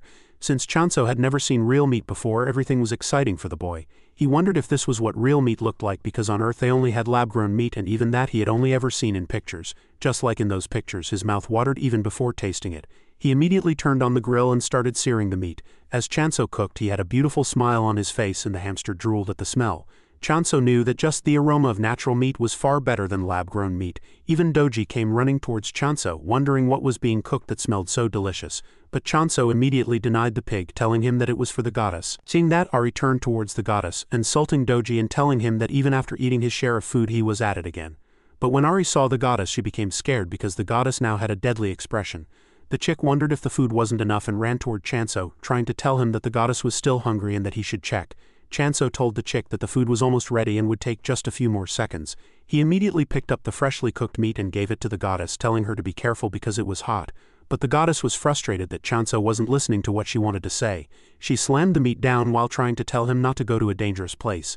On the other hand, Chanso wondered if the meat was bad or if there was some other reason she was mad. But the meat couldn't taste bad since he had just bought it. Even when he tasted it, it was really good. Yet something felt off. As he realized what was missing, Chanso felt sad because the meat didn't have the same punch as the apple. He thought maybe that was why the goddess didn't eat it and was angry with him. You see the goddess crying while Chanso had a heart attack, thinking she must have disliked the taste. But all the goddess wanted was for Chanso not to go somewhere dangerous. Then Chanso knelt and smiled at the goddess, telling her that he was definitely going to find her some truly delicious meat and that she should just wait a little longer.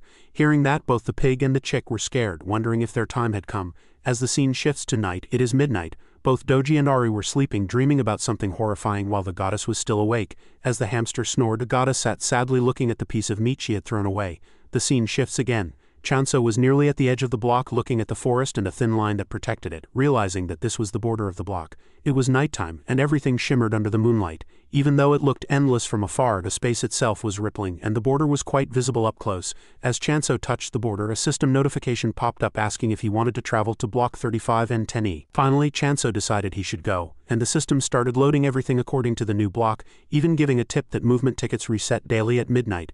Chanso was shocked, realizing that the system even gave him tips when crossing blocks. But as soon as he crossed the border, the lantern broke and the boy panicked, wondering what had happened to it. He quickly fixed it again and looked around, realizing the area was filled with giant trees, as if he had entered a literal forest or rather a jungle. Chanso knew this place was completely different from his domain.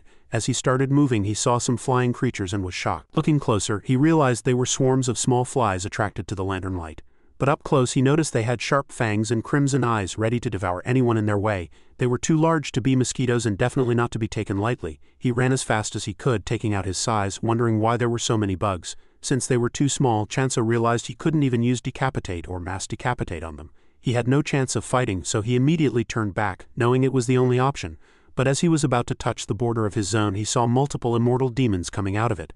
Chanso wondered why they were inside another block. At first he thought maybe they had come to protect him, imagining that perhaps the immortal demons believed only they were allowed to defeat him and would fight anyone else who tried. However, Chanso dodged every one of them and ran away, realizing his imagination was surely wild and too optimistic. But as he turned around, he saw the immortal demons actually fighting the bugs. The bugs were swarming only onto the demons due to territorial invasion. Chanso stopped, realizing this was his chance, and immediately used *mass decapitate on all the remaining immortal demons. Knowing it was time to fall back, even when the demons tried to catch him, he touched the barrier and wished to the goddess to return. To his success, Chanso was back in the zone of abundance. Knowing it had been too close, a second's delay could have cost him his life. Suddenly a tip popped up that changed everything. It said that defeating evolved monsters grants bonus points. Chanso wondered if his hypothesis was true, that he would get bonus points for the monsters killed after defeating these bug monsters. If so, this was a total point jackpot. He knew this changed everything, and since his regulars were also leveling up, he couldn't even be mad. He was gaining insane amounts of points and bonuses for defeating them. The boy was happy with his trusty weapon in hand. The scene shifts to reality, where the store manager was furious because complaint calls had been driving him crazy. Even Sujin was terrified, wondering when the issue would be resolved. The Emperor Apple rumors were getting out of control. Even though it was good marketing, they couldn't let the rumor spread further. The departmental head immediately told Sujin that no one would say a word about the Emperor Apple. No interviews, no answering questions, nothing. Every question about the apple would be met with total silence. Sujin wondered if they could even do that since it would cause chaos afterwards. But the store head said firmly that they wouldn't say a word even with a knife to their throat. While he explained that reporters needed to learn their lesson, Sujin noticed someone behind him and turned pale, trying to stop the store head from talking. She asked if he was really serious about keeping silent even if someone literally put a knife to his throat. The departmental head was shocked by Sujin's behavior, thinking she was being childish and asking what kind of stupid question that was. But then he realized someone really was behind him and wanted to tell him he was wrong. Then the man behind spoke, asking for forgiveness for startling the store head, saying it was merely a greeting. It was Rohan who had personally come to the department store. Seeing him, both of them were terrified because Rohan was a sword master. The store head wondered if it really was a greeting and not a threat, and how he had gotten inside the office without anyone noticing. The man immediately asked Rohan what business he had with them, slamming his hands on the table and saying that even when he spoke to their president, the president had been tight-lipped. So now he hoped the store head would not be the same. He demanded to know who the Emperor's apple grower actually was and where he resided. Ryuwoo immediately runs behind Hasujin, telling her to explain things to the scary Rohan. Hasujin is shocked that Ryuwoo is hiding behind her when he is the senior and should be the one explaining things. Ryuwoo frantically tells Hasujin that he never thought Rohan would bring a real sword to a civilized talk. Hasujin is ultimately disappointed, and she finally understands the saying that bosses are trash. Even though she is scared, Hasujin stands her ground, telling Rohan that the company doesn't joke with their clients' information. The moment Rohan hears this, he pulls out his sword and the two almost faint from fear. Surprisingly, Rohan drops the sword on the floor instead of ripping them apart with it. Rohan then tells the two that he doesn't need them because he is just going to find the farmer by instinct. After saying this, he turns around to leave, shocking Ryuwoo and Hasujin. Hasujin has no idea what is happening, and he asks Ryuwoo what the dude meant by instinct. Ryuwoo reveals that swordmasters usually have instincts that are far better than those of a regular person. He tells Hasujin that he once heard that Rohan solved many problems in the past, using his instinct only. Hasujin is blown away by this, leaving her to wonder if what Rohan just said is possible. 2 days later, Chansu was waiting for the arrival of Rohan because Hasujin had already gave him the heads up. He wonders why Rohan has not shown up at his doorstep even after 2 days. Suddenly, he gets the notification that someone has entered the block. Without a doubt, he figures out that it has to be Rohan. He stands by the door, waiting for him to enter any minute, but to his surprise, no one enters. He assumes that there is a glitch in the system since all visitors are expected to enter through the gate. He checks through the system again, and he figures out that it is not a glitch. He decides to check out the surroundings just in case, and suddenly he is hit with a big surprise. Chansu watches as Rohan tears down a section of the barrier with nothing but his sword. Just the sight of Rohan sends chills down his spine, and Rohan walks up to him, asking him if he is the apple cultivator. Chansu tries to hide his nervousness by welcoming Rohan the best way he can. Rohan goes straight to the point, telling Chansu that he is there to buy apples. Chansu is shocked by the sudden request, and he asks him how many apples he plans to buy. Rohan says he would like 100 apples, but if he can get 200, he doesn't mind. This shocks Chansu and he screams out, telling Rohan that what he just requested is practically impossible. Chansu mentions that the limit to apples that he can sell is 50. Without arguing, Rohan says he is fine with 50 apples. Chansu then asks him what price he is willing to offer for the apples, and Rohan says 200,000 gold each. This shocks Chansu, who tells Rohan that they don't offer packaging like the stores, but Rohan doesn't mind one bit. Chansu also asks him if he is aware that he just mentioned the department store pricing, and Rohan assures him that he is aware. The amount of money Rohan is offering is so crazy that Chansu is already thinking of selling more for him.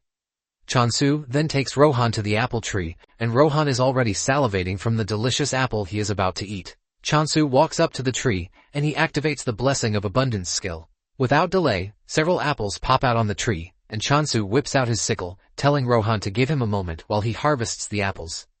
However, Rohan tells him that there is no need for this. He brings out his sword, and in seconds he cuts down all the apples, leaving Chansu in a state of horror. He doesn't want to believe his eyes, and he just assumes that what just happened is nothing but a bug. After concluding the deal, Rohan sends Chansu the agreed-upon money, and he assures him that he will be visiting again next time. Just as Rohan is about to leave, Chansu stops him. Chansu figures out that Rohan might be a big help to him concerning the new block. Chansu then asks Rohan if he is interested in other crops because he just grew them, and he is pretty sure that Rohan is going to love it. With a straight face, Rohan asks him what kind of crops he is talking about, and Chansu says potatoes. He has not even finished saying this when Rohan says he is not interested. Chansu pushes further, saying he has sweet potatoes and beans, but Rohan's answer remains the same. After denying all of his requests, Rohan says he is going to leave. Realizing that Rohan is integral to his plan, Chansu makes a desperate move to tell Rohan that he is going to give him more apples than what they agreed upon. Chansu can sense that Rohan is not a bad person, even if he appears to be strange and wild. Chansu then tells Rohan that he needs to take over another block if he is going to continue with the steady supply of apples.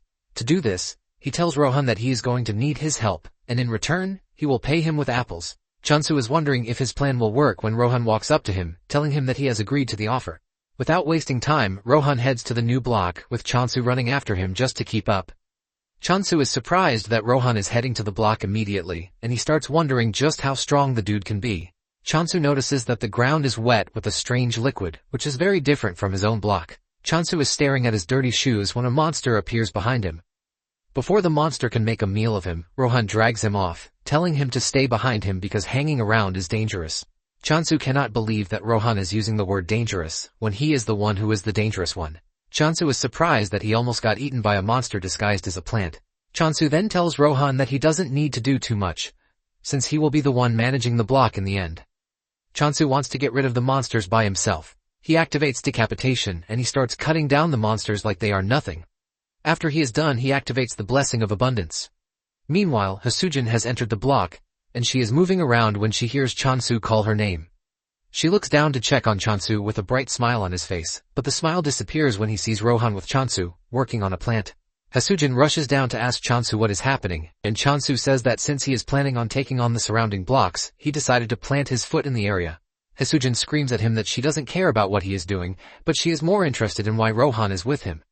Chansu then explains his current predicament to her. Apparently, when they first arrived on the land, Rohan tells Chansu that he would like to taste the apples grown on the new land. Chansu nervously tells Rohan that there is no land there because it is all filled with puddles. The moment Rohan hears this, he whips out his sword and swings it really hard to clear a large portion of the land. He clears the grass, turning it into a space where Chansu can plant seeds. Chansu is gripped with shock when he sees this, and he wastes no time planting the seed. He then casts the blessing of abundance on it, and this is what they were doing when Hasujin showed up. The seed that Chansu just planted has grown into a big apple tree with bright leaves. Hasujin is surprised, but she mentions that the apple smells really weird.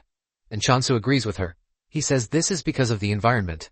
Apparently, the apples have double the aroma and flavor, and depending on the point of infusion, the taste changes. Chansu then confesses that he is still experimenting with it.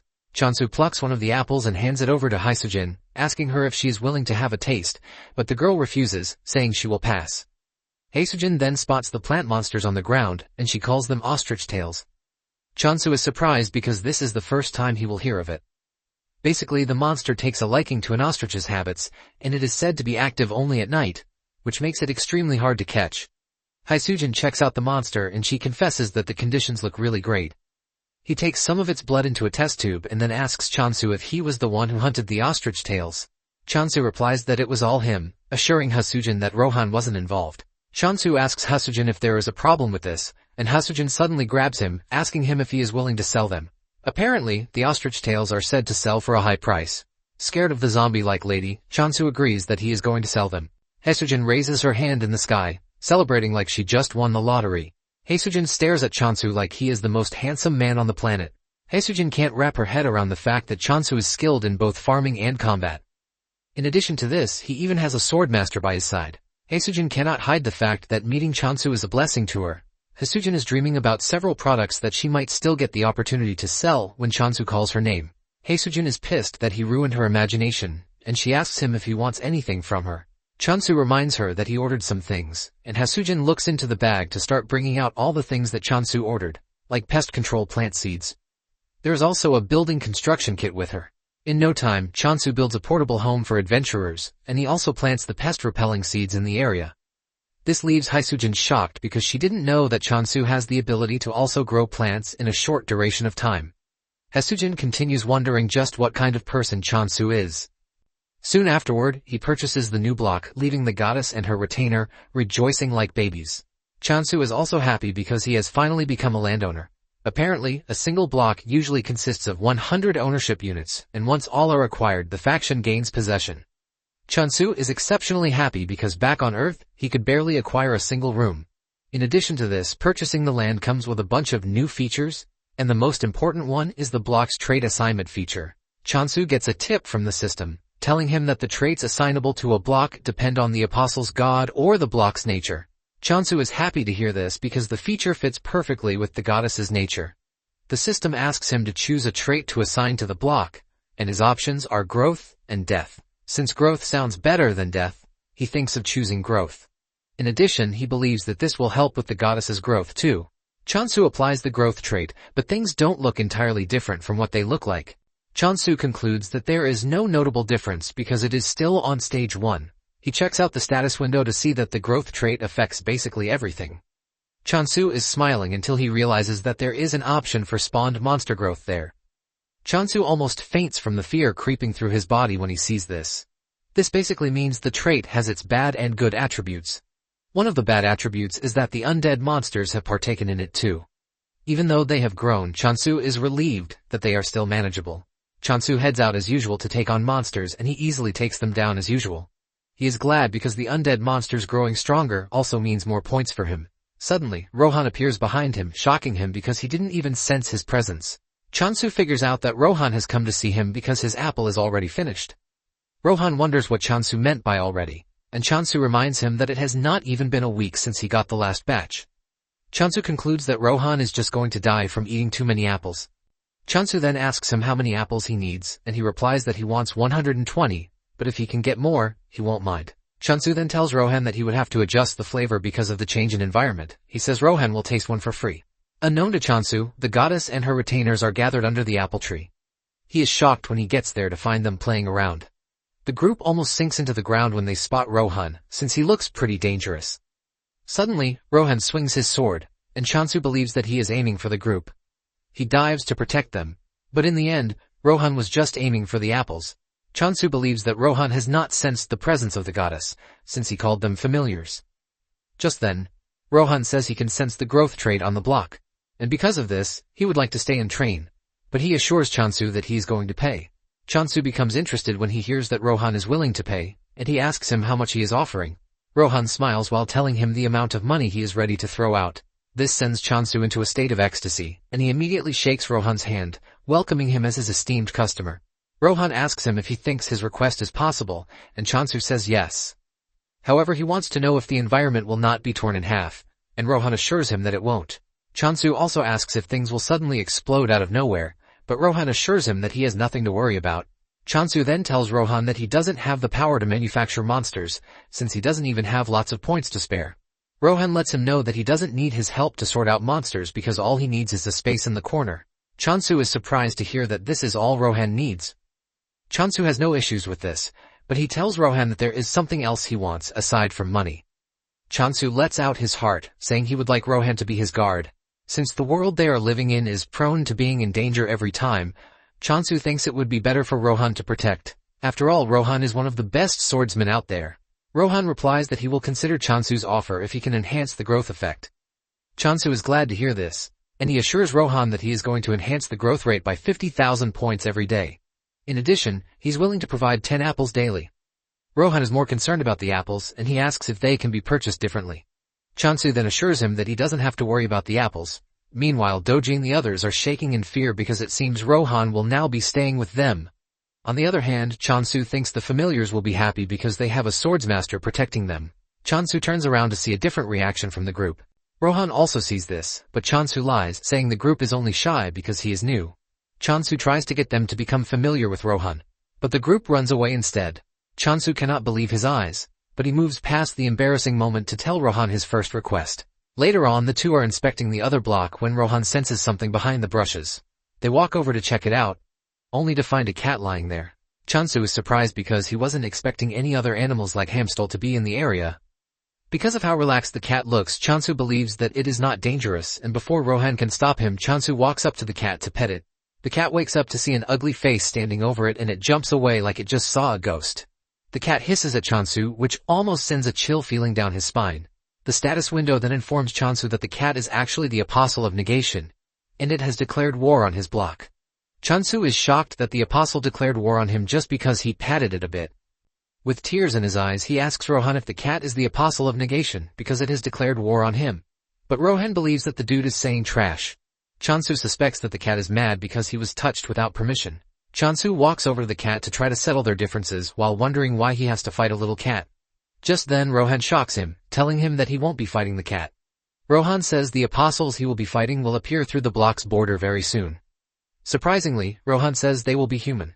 Chansu is shocked to hear this because it was easy for him to kill monsters, but humans are a different story. As if Rohan knows what he is thinking, he tells him that he is free to kill negation. Rohan lets Chansu know that they have the option to resurrect at the temple. Chansu is shocked to hear this, and he asks Rohan if he is talking about a checkpoint, and Rohan says yes. Chansu considers this an unfair advantage because he and his group don't have the luxury of just getting a second chance if they mess up.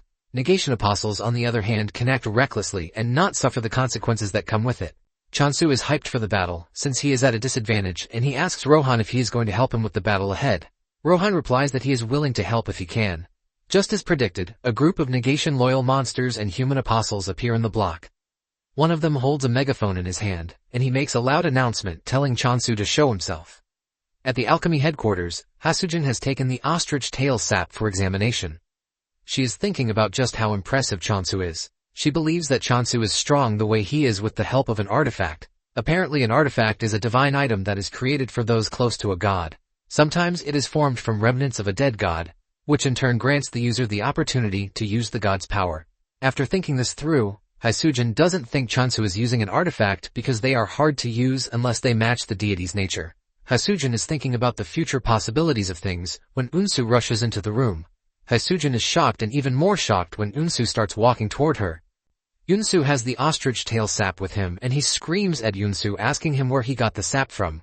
The question shocks Haesujin, but without a doubt, she knows that something crazy is about to happen again. Back at Chansu's block, the apostles urge him to step out before they get tired of searching for him. Unknown to them, Chansu and Rohan are hiding in the nearby bushes. Chansu wonders why the dudes are acting recklessly, and he asks Rohan if he thinks this is because they can resurrect even if they die. Rohan confirms this, saying they are probably acting that way due to the chances of getting resurrected. Even though they have little time to engage the enemies, Chansu is relieved to have Rohan at his side. He is basically putting all of his faith in Rohan.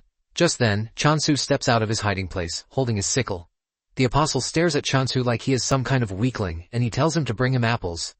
Another dude makes fun of Chansu, telling him that he is outnumbered and that he has no chance against them.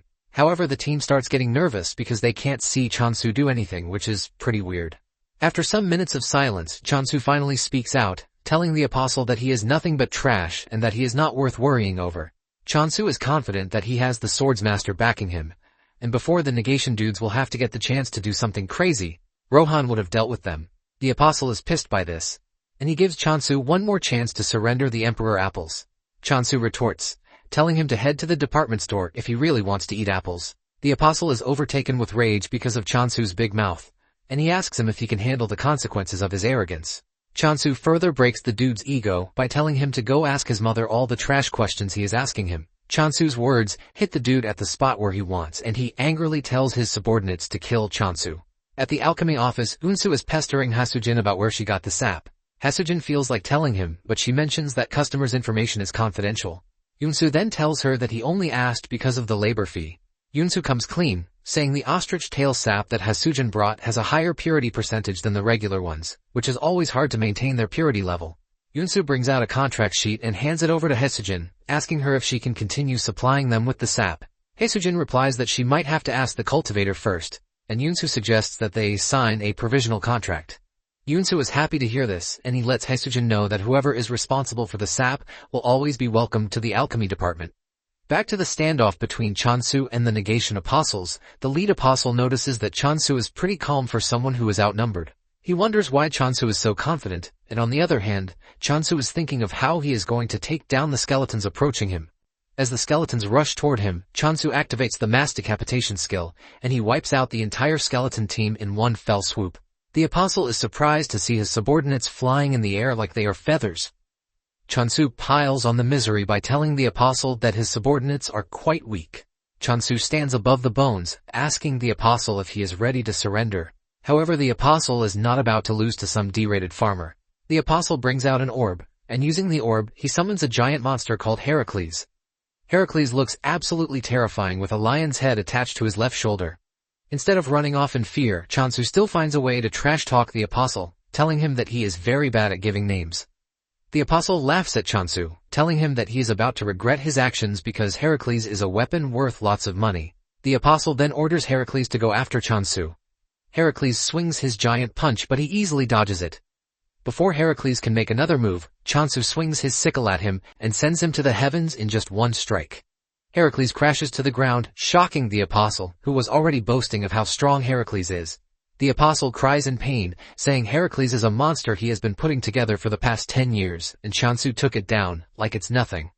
The apostle then turns to his subordinate, Soye, a fourth-generation apostle, to scold her for not joining the fight.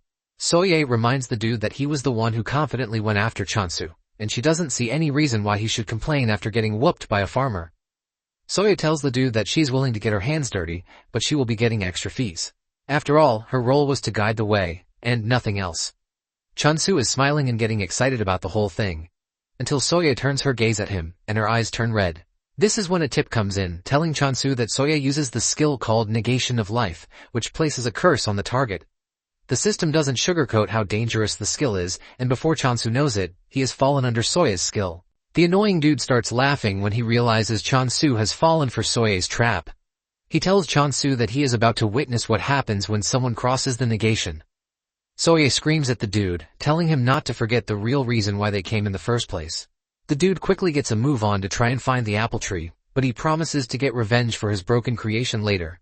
As he dashes through the woods, he can smell the apples in the air, and he figures out that it is just a matter of time before he gets there. Suddenly he notices a faint movement behind him, but when he turns around, he sees no one. He is left in confusion as he doesn't know where the person is. Suddenly, Rohan appears above him, and thanks to Rohan being a popular swordmaster, the dude recognizes him. However, this doesn't do him much help as Rohan cuts him down. Meanwhile, Chansu suddenly opens his eyes to find himself back on Earth. The last thing he remembered was fighting the negation, but he had suddenly appeared somewhere else. He realizes that things appear to be totally different from what he knows. Just then, he hears his parents call his name from behind. He turns around to see that his parents are actually standing there, and his face lights up in joy as he rushes toward them. He jumps into their arms and hugs them tightly, as tears roll down his face. Chansu cries out loudly, asking the two where they have been so far, and he begs them not to go anywhere again. Suddenly, his biggest fear starts to take place in front of him again. His parents push him aside and they walk away, as he screams, begging them not to leave. Chansu screams out in pain, but suddenly, Rohan pulls him out of the weird dream he is having. He tells him that he is suffering from Soye's trick, and what he saw wasn't real. Rohan had hit Soye on the arm while trying to rescue Chansu, and she couldn't believe that Rohan was in a place like this. Soye crashes to her knees, and Chansu angrily goes after her with his sickle, ready to punish her for making him cry. However, Rohan gets to Soye before him, and he cuts her down. Soye gets buried by the swampy water, and Rohan apologizes for butting in unnecessarily. However, Chansu is not pissed about this, but he is even thankful. Chansu then suggests that they go back to base while they come back to clean up the mess. Rohan asks him what his future plan is, and he reveals that his plan is to become the world's strongest force. However, the first thing that they are going to do is to take over every surrounding block. He asks Rohan if he can keep helping with this, and Rohan assures him that he has no reason to deny as long as he pays him with apples. Chansu then assures Rohan that he is going to pay him with as many apples as he wants. As they walk back to base, they run into the black cat again, and Chansu asks Rohan about the deal with the cat. Rohan casually tells him that the cat is one of the 7 calamities, a territorial predator. This shocks Chansu because he thought the cat was a usual friendly cat, and he realizes that he might have gotten himself killed without knowing. On the other hand, the negation soldier has found himself locked up in a cell for losing the battle against Chansu. The system tells him that a surcharge penalty has been applied due to the extreme difference between his faction and Chansu's low-level faction. He is required to pay 1 million gold coins as punishment, and this shocks the dude because he doesn't think the power difference is fair. He refuses to pay the money, claiming that there was a swordmaster supporting Chansu. The system then recognizes the dude's refusal to pay as an inability to repay the required debt, and would be transferred to negation. The dude sees this, and he freaks out, urging the system to come back because he is now ready to pay. Just then, he is dragged out of his cell by the undead monsters, and to make his situation worse, a scary negation apostle, Danha, shows up. She tells the dude to carefully explain what happened if he doesn't want to suffer a fate worse than death. The dude tells Danha that he found the cultivation site for the Emperor's apple. Danha believes that the dude is lying to save his own skin, but he swears it, saying Rohan was the one who disrupted his plans. Danha still doesn't want to believe this because she is well aware that the reparations wouldn't have been set too high if Rohan had fought alongside Chansu. The dude continues telling Danha that he is telling the truth. He mentions that Soye was defeated too, and this comes as a surprise to Danha. Danha then stands up from where she is sitting and she walks toward the dude. The dude almost loses his little manly ego as the scary lady walks up to him. Danha then tells the dude that they can't hold Soye accountable, which means he will be the one to suffer the consequences of their failure. Danha smiles evilly while telling the dude that she has a proposition. She grabs the dude's head and puts him under a contract that will make him a prisoner until he fulfills her wishes. She tells the dude to head to the cultivation site and start working on it. The dude argues that this is impossible, but Danha threatens to turn him into an undead if he doesn't cooperate. She lets him know that the only way he is getting out of this mess is to find a way to infiltrate the apple cultivation site.